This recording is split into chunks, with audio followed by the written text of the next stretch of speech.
Centre. First, you have some time to look at questions 1 to 5. You will hear Section 1. You will hear a telephone conversation between a woman and the reservations clerk at a conference centre. First, you have some time to look at questions 1 to 5.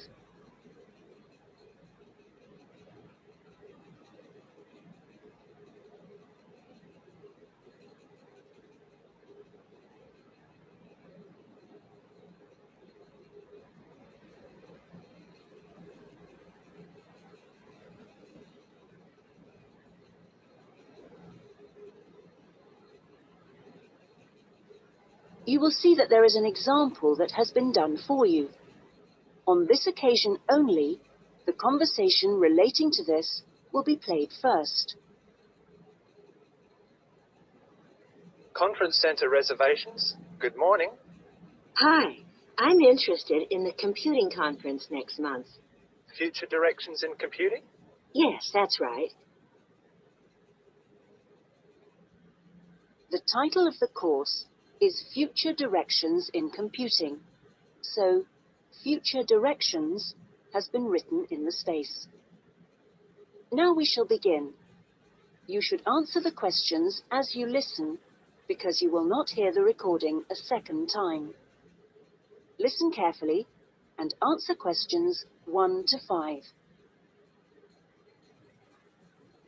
Conference Centre reservations. Good morning. Hi, I'm interested in the computing conference next month. Future directions in computing? Yes, that's right. Could I ask you a few questions about it? Of course. Okay. I know the conference is for 3 days, but actually I want to attend on the Friday and Saturday only. Will that work out to be any cheaper? Let me have a look. Well, you could register for the 2 days separately, but that wouldn't actually save you very much, as it still costs £35 for each day. In fact, if you could register for the 3 days, you also get an invitation to a free dinner on the Saturday night. So that's probably the better option. Right, I'll do that. How much will the fees be in that case? It's £75. All right. I'd like to register for the full 3 days. Now, can I pay that by credit card? I'm afraid not. You'll have to send a cheque to us. Or you can pay at the conference office. Fine. So it's probably easiest if I pay by check. Now then, what else do I need to arrange? Right. How about accommodation? I guess that's not included in the price. No, I'm sorry, it's not. But we do have a few rooms available for delegates at the conference centre if you'd like. Those are very cheap, but if you're interested, you'll need to book soon because there's always a heavy demand for them. They are only £15 per night, but they are very basic, and you'd have to get your own breakfast because they don't provide you with that. But it's very convenient because it's in the same building as the conference rooms. Uh-huh. Or there's a very reasonable guest house, which is £25 per night, and I think that includes your breakfast. Is it close to the conference center? It would be about a 10-minute walk away from here. I see. That sounds quite reasonable. Before you hear the rest of the conversation, you have some time to look at questions 6 to 10.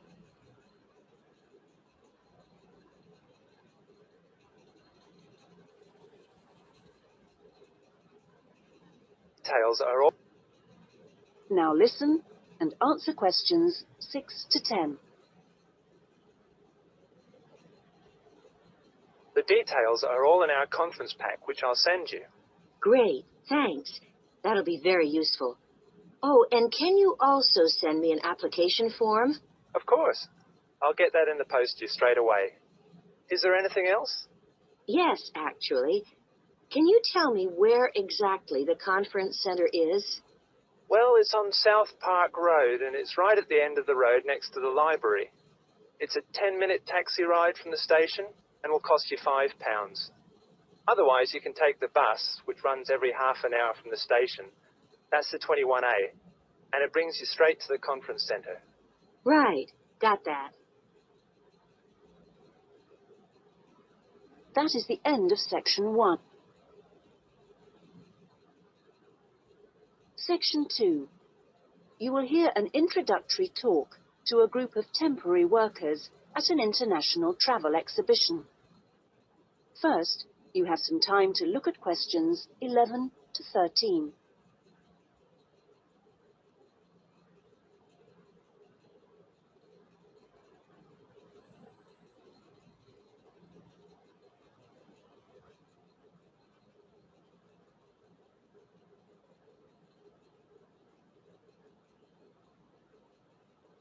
Now listen carefully and answer questions 11 to 13. Good morning and welcome everybody. I'm Jenny Stewart and I'm the staff manager here at the Exhibition Centre. We're expecting this year's International Travel Exhibition to attract over 10,000 visitors a day, ladies and gentlemen, and you are among the 200 extra staff recruited to help look after them. Now, to help things run smoothly, we have divided you into 4 teams: the blue team, the green team, the red team and the yellow team. So first, I'll explain how the teams are divided up, and then we'll be giving you colour-coded T-shirts so we can identify you more easily. First of all, those who will be looking after the phones and handling all calls regarding the exhibition, you will be on the red team. Now, we've also put the entrance staff on the red team, and you'll be stamping the entrance tickets and giving out publicity leaflets, okay?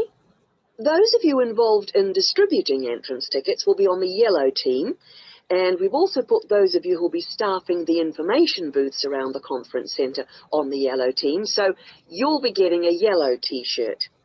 Now, most of the hospitality staff have been put in the blue team, so the chefs among you and the kitchen hands will all need a blue T-shirt, but because of the sheer numbers, all waiting staff will be on the yellow team, and this includes the bar staff among you. Those who will be monitoring and directing the traffic in the car parks are on the green team, so you'll need to get a green T-shirt. This year, we've also employed a considerable number of attendants to direct the human traffic around the conference centre. Now, you'll be working in the exhibition hall at all times, giving directions and generally helping people whenever you can. And you will be in the red team, so please collect a red T-shirt. Before you hear the rest of the talk, you have some time to look at questions 14 to 20.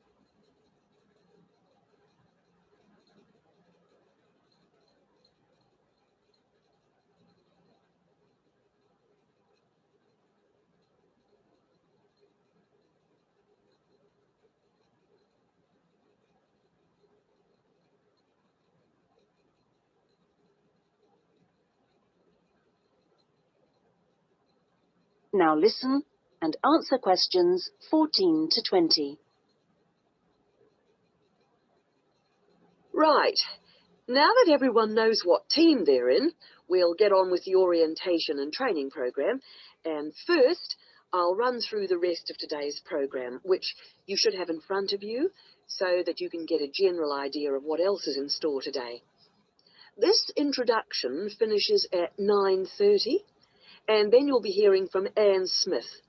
Anne works in the accounts department on level 2, and she looks after all temporary staff, and so she is the person to see if you have any problems regarding pay. Anne will be explaining when and how you get this. She will also be handing out your tax forms. And I will just stress that all tax forms must be completed and returned to Anne before your pay can be processed. Following Anne's talk, you'll hear from Peter Chen, our conference manager, and he will be going over a plan of the conference centre with you, which will help you to orient yourselves. He will also go through the security arrangements with you and show you the fire exits. Then at 10:30, there will be a coffee break in the staff canteen, which is located down on the ground floor. Now, after the break, we'll be moving to a different location for a video presentation, so Instead of coming back here, we'd like you all to go to lecture room 311. You'll find it on this same level just down the hall, and there you will be shown a video about important safety issues in the workplace called Safety at Work. We'll finish off the morning with lunch, which should give everyone a chance to meet and get to know each other, and we'll be serving you a buffet lunch in the main hall, which is on the first floor from 12 o'clock. After lunch, you'll be divided up into your teams to meet your team leaders, and we're hoping to be all finished by 3, so I won't delay you any longer, and I'll hand over. That. Section 3. You will hear a conversation between a librarian and an education student. First, you have some time to look at questions 21 to 27.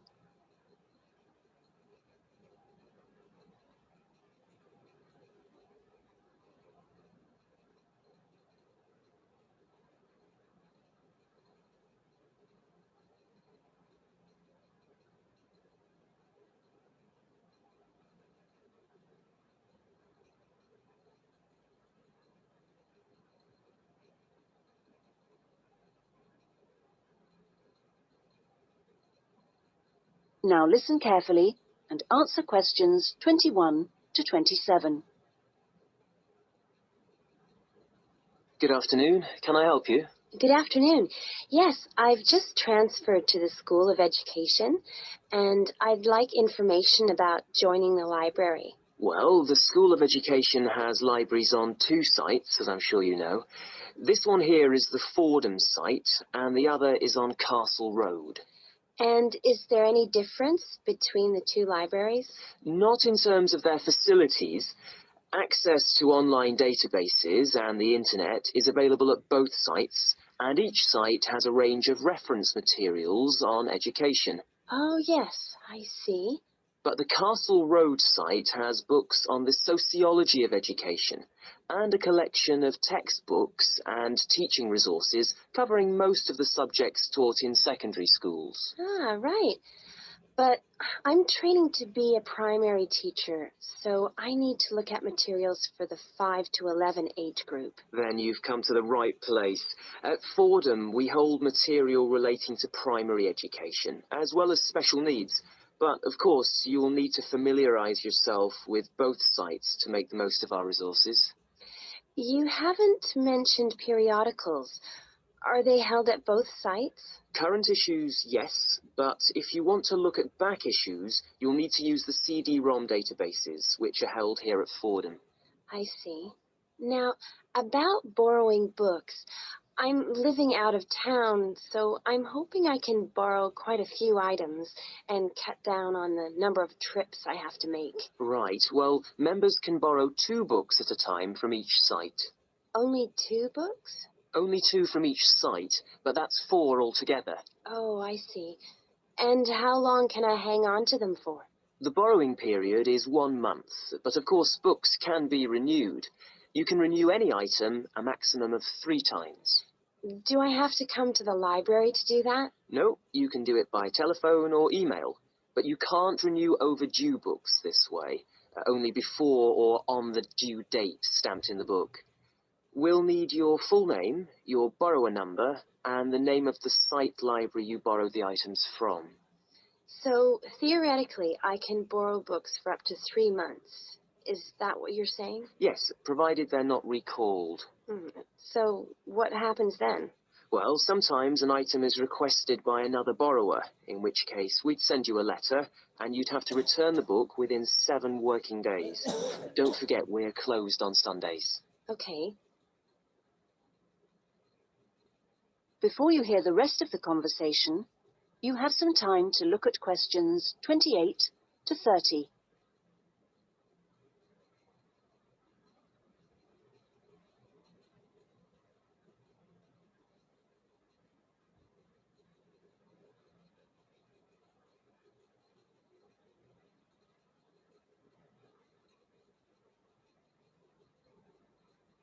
Now listen and answer questions 28 to 30. I expect it'll take me a while to find what I need. There's such a lot here. Yes, there is. But if you need help getting started, this term we're running 3 study skills workshops. Oh? What are they on? Let me see. The first one's on resources. Yes, here it is. How to use the library's resources. That includes everything, not just the print and technical resources. That sounds useful. Hmm. Is there anything on using the internet? Let's see. The one on the internet for beginners was last term. This term, it's finding research materials online. That sounds interesting, too. What's the last one? It's a workshop on dissertations. What do you mean? How to write one? No, it's more to do with academic writing conventions. You know, writing a bibliography and how to refer to sources in your text, that sort of thing. Anyway, here's a leaflet with information about all 3. Oh, thanks a lot. That'll be very useful. You're welcome. That is the end of section 3. You now have half a minute to check your answers.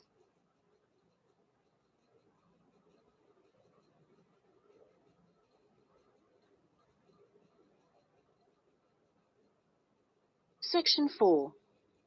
You will hear part of a lecture given by a conservationist on the subject of lions. First, you have some time to look at questions 31 to 40.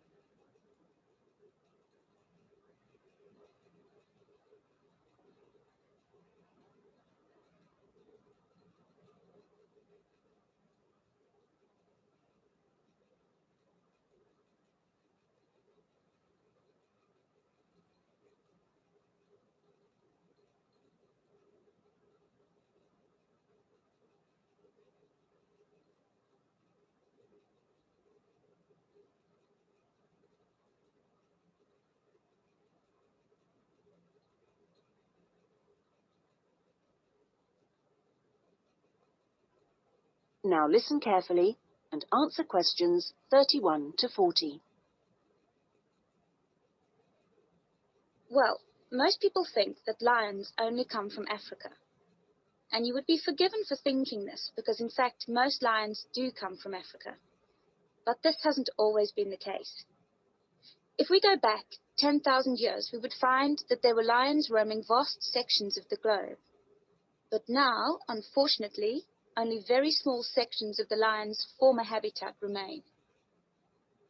My particular interest is Asiatic lions, which are a subspecies of African lions. It's almost 100,000 years since the Asiatic lion split off and developed as a subspecies. At one time, the Asiatic lion was living as far west as Greece, and they were found from there in a band that spread east through various countries of the Middle East, all the way to India. In museums, you can now see Greek coins that have clear images of the Asiatic lion on them. Most of them are dated at around 500 BC. However, Europe saw its last Asiatic lion roaming free 2,000 years ago. Over the next 1900 years, the numbers of Asiatic lions in the other areas declined steadily. But it was only in the 19th century that they disappeared from everywhere but India. So, how can you tell an Asiatic lion from an African lion, with which you're probably more familiar? Well, in general, Asiatic lions are not as big as African lions. The color is more or less the same, but the appearance of the mane is different. That's the hair around the lion's face and neck. The Asiatic lion's mane is noticeably shorter than the African lion's. Asiatic lions also have a long folded skin on their undersides, whereas not many African lions have this.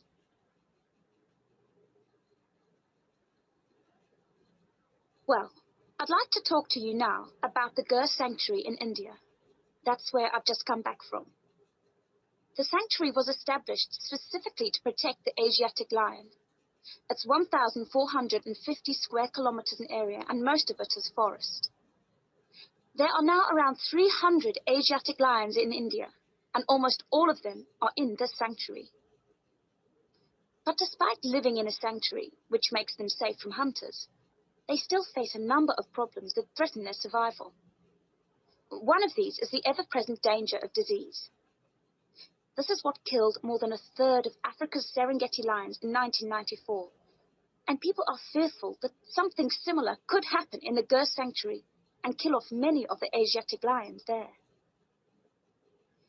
India's lions are particularly vulnerable because they have a limited gene pool. The reason for this is interesting.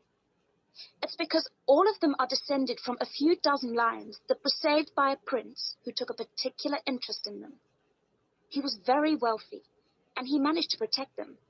Otherwise, they'd probably have died out completely. When you see the Asiatic lion in India, what you sense is enormous vitality. They're very impressive beasts, and you would never guess that they had this vulnerability when you look at them. The Asiatic lions don't have the Gir sanctuary to themselves, I should add. They actually share it with about 2,000 farmers. A significant proportion of the lion's diet is made up of the livestock of these farmers, goats, chickens, and so on, as much as a third, in fact. And they've even been known to attack humans, especially in times of drought. One final piece of interesting information. In ancient India, one of the greatest tests of leadership for a man was to fight a lion. Now, it seems, in modern India, it will be a great test to see if the lion can be saved. I'm sure this is something that all of you will share concern for too. That is the end of section 4.